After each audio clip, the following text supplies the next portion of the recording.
There's a few issues I'd like to go through, but the first is in relation to when a condition or disability is accepted as a condition or disability by the NDIA. And it's come up because my office has been assisting a family whose daughter has Dravet syndrome, D-R-A-V-E-T syndrome.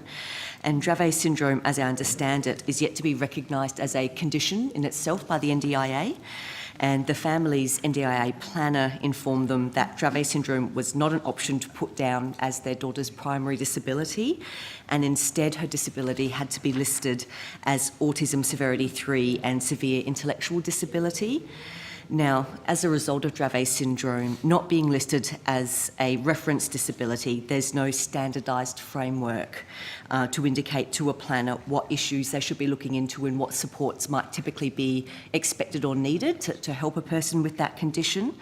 And as a result, the parents have to detail every small issue, and then a cause and justification must be documented.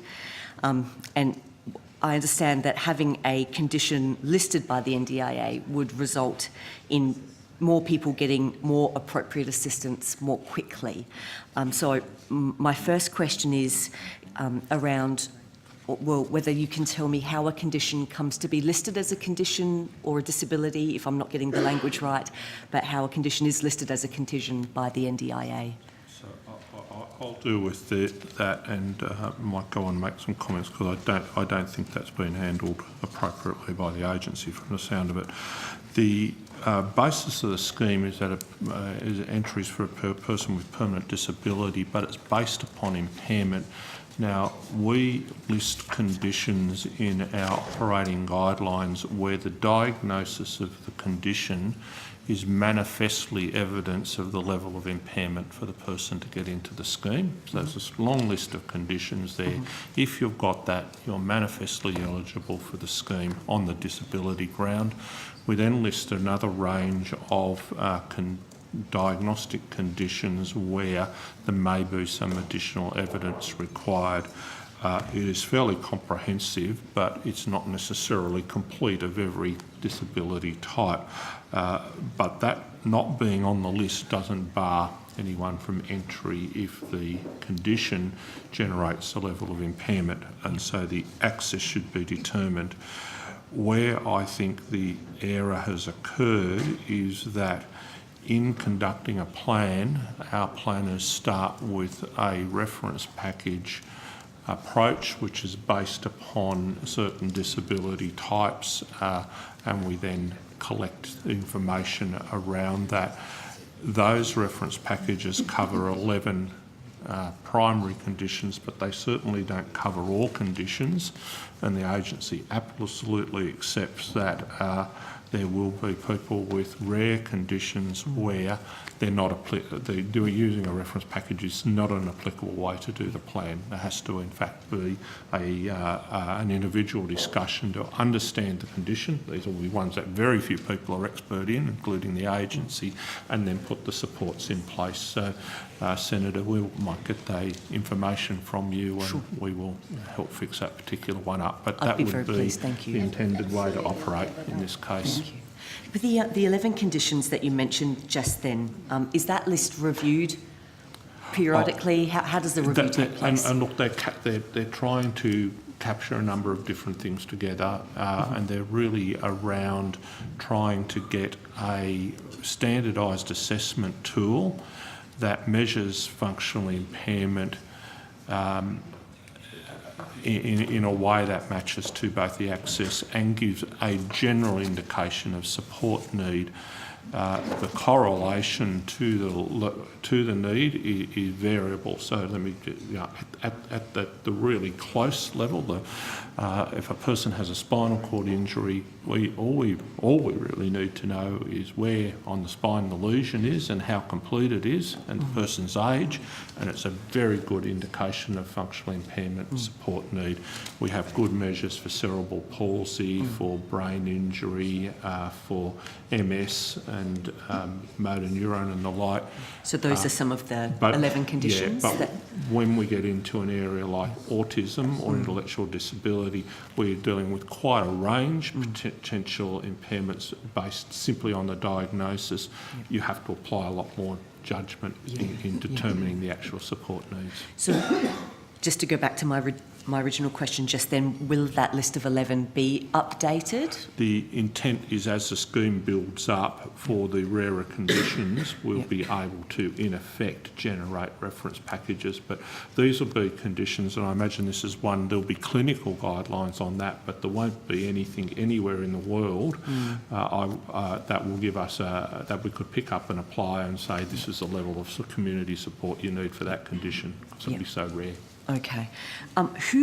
What experts add conditions to the list? Who do you get advice from about that? So the way the agency's constructed each of the current reference packages is to use groups of academic experts, service providers and consumers, so people with conditions and their family representatives.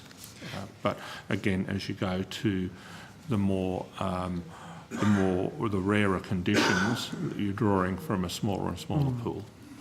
How would, if a family was interested in being part of one of these groups, how would they become involved? So I think, again, making contact through us. We generally, when we get something like this, which we would say we know nothing at all about, our first port of call will be to have that discussion with, it's usually a paediatrician who's done the diagnosis, to get a better understanding through that particular paediatric. Could a family approach you then, or would it be the NDIA approaching the family? They could approach us, but I would hope that when someone self-identified with one of these conditions, it should absolutely be recorded as their primary disability. Absolutely the case, and we would then say we need to know more about this. Okay. That would be. Absolutely, David. So I've just had somebody Google for me. It does belong to the epilepsy spectrum of conditions. So I'm really struggling now to.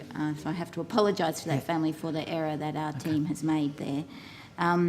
Certainly, we work very closely with the Epilepsy Association and have, over the number of years now, had various issues brought to us from them. So I would encourage the family to connect to them. To the Epilepsy Foundation, did you say? And I think they already may be, but I'll double check. Yep, and certainly I'm very happy to ring the Chief Executive Officer of the Foundation and talk to him about that as well. Thank you. Could you tell me why a condition might not be listed?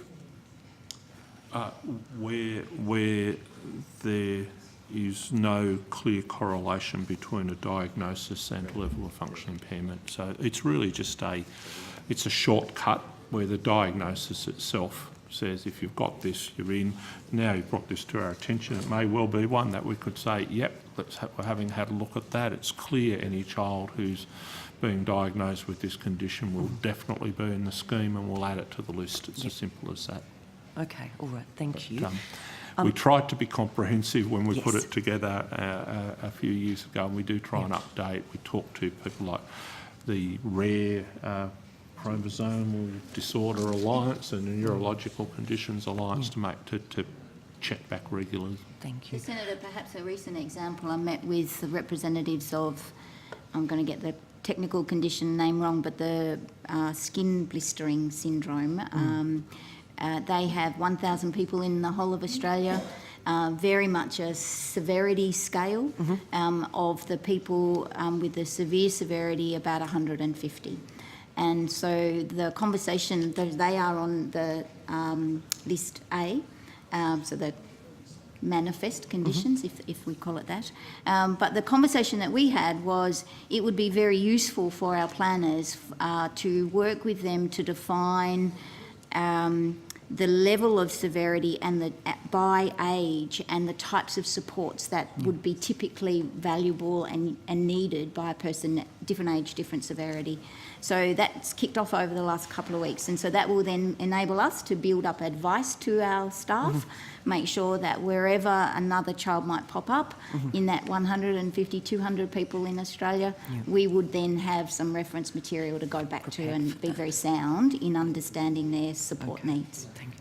Another issue that this family has experienced is sort of falling in between the cracks of health and disability, and so they'll speak to the health people and they'll say, no, you need to talk to disability about that, and vice versa. Do you have, as an agency, do you have a memorandum of understanding between the Department of Health, at a federal level, at a state level, the departments that deal with disability and disability services, So to we make sure have, people don't fall through we these have cracks? At a national level, under the bilateral agreement, set what's called interface principles, which set out interface principles? Interface principles, which set out the broad responsibility. So, for example, between NDIS and a health department, we try and operationalise that at the regional level by entering into MOUs with the local areas, health services or equivalent. We do bump up against the fact that even within a single state, what's provided by a health system may vary by area health service. And so we've had an experience within Geelong where what's provided through the area health service that covers Colac, 80 kilometres down the road, is different to what's provided inside Geelong. And therefore gaps appear because of this lack of consistent coverage. Could you, on notice, provide me with a list of the local areas within South Australia who you do have an MOU with, or that have signed up to this interface, to these interface principles, and which areas you're still seeking to build those relationships with? Yeah. That would be great. We'd certainly in South Australia have agreements with the children's hospitals and paediatric units.